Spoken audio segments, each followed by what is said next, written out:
ان تمام مخلوقات کو پیدا کرنے کے باوجود اس کی سلطنت و بادشاہت میں ذرا برابر بھی اضافہ نہ ہوا اور وہ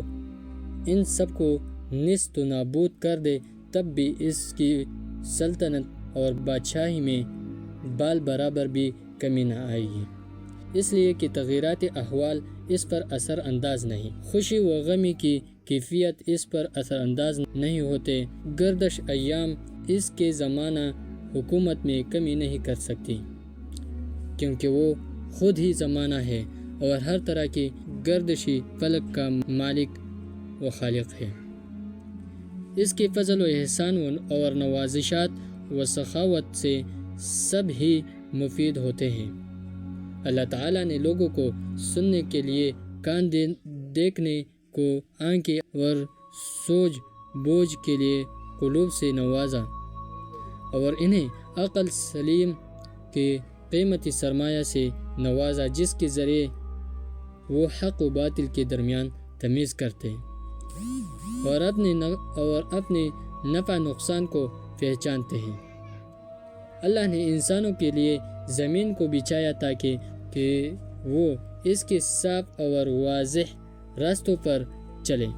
اور آسمان کو محفوظ چھت بنایا اور اسے انتہائی بلند کیا، اور پھر اس میں سے موسلادھار بارش برسائی اور ایک مقررہ مقدار میں رزق اتارا، اور اپنے مخلوقات کے فائدے کے لیے چاند سورج کو آگے پیچھے دوڑایا، جس کے نتیجے میں دن اور رات نمودار ہوتے ہیں۔ اس نے رات کو لوگوں کے لیے لباس بنایا اور دن کو معاش کے حصول کا ذریعہ بنایا۔ چاند سورج کا یہ طلوع و غروب اور یہ دن رات کا آنا جانا اللہ تعالیٰ کا اپنے بندوں پر عظیم احسان ہے۔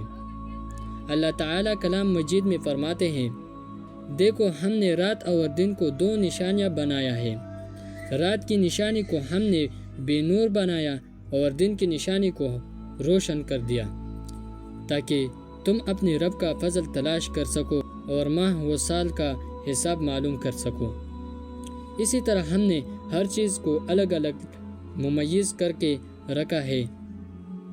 اس کے علاوہ وہ دن اور رات سے فرائض دین کی ادائیگی کے اوقات بھی معلوم ہوتے ہیں، جن کا تعلق دن اور رات کی گھڑیوں اور ماہ و سال سے، مثلا نماز پنجگانہ، زکوٰۃ، حج، روزے وغیرہ۔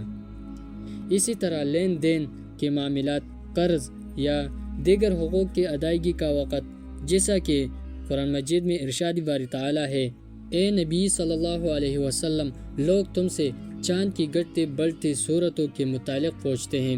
کہو یہ لوگوں کے لیے تاریخوں کے تعین کی اور حج کی علامت ہے۔